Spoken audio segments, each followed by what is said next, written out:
IC 0502।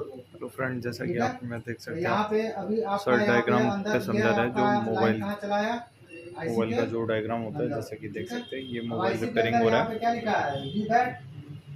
ठीक है, और ये इसका क्या लिखा है, C3। C3 इसका IC के जो पॉइंट है हमारा, वो उसका नाम क्या है, नंबर कितना है, C3। ठीक है, तो इसका अगर आपको डाटा शीट बनाना है तो बना लेंगे। अब यहाँ से अभी ये